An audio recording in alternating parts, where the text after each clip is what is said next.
ప్రభునందు ప్రియులైన మీకందరికీ యేసుక్రీస్తు ప్రభువారి నామంలో శుభవందనాలు తెలియజేస్తూ ఉన్నాం. దైవజనులు బ్రదర్ భక్త సింగ్ గారి పరిచర్యలో నుండి దైవ మర్మములు ఆగస్టు 4. జయించువానికి మరుగై ఉన్న మన్నాను భుజింపనెత్తును. ప్రకటన గ్రంథం 2వ అధ్యాయం 17వ వచనం. తన్ను అపవిత్రపరచుకొనకూడదని దానియేలు ఉద్దేశించెను. దానియేలు గ్రంథం 1వ అధ్యాయం 8వ వచనం. జయించు జీవితం యొక్క రహస్యం ఇదే. మన జీవితంలోనికి ఏ అపవిత్రతను రానియకూడదు.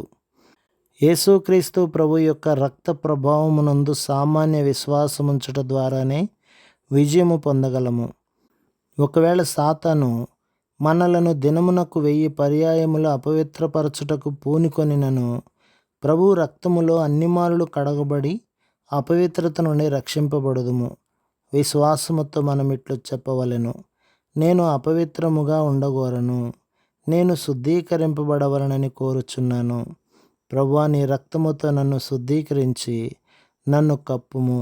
ఈ రీతిగా ఏ శోధననైనను జయించగలము. తన జీవితంలో ఏమి జరగనై ఉన్నదో దానియేలునకు తెలియదు.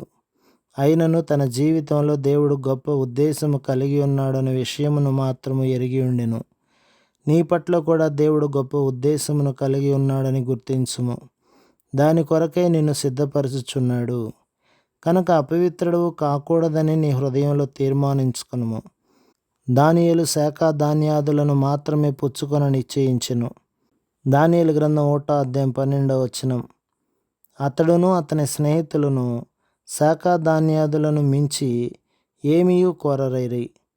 పాలు గాని మరి ఏ పానీయమునైనను, కనీసము పుష్టినిచ్చు ఆహారమునైనను వారు ఆశించలేదు. నీళ్లు, శాఖ ధాన్యాదులతోనే వారు తృప్తిపడిరి.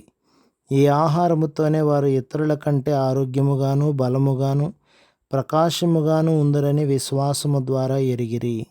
ప్రభు మిమ్మును, మీ కుటుంబమును, మీ సంఘమును దీవించి ఆశీర్వదించునుగాక. ఆమేన్.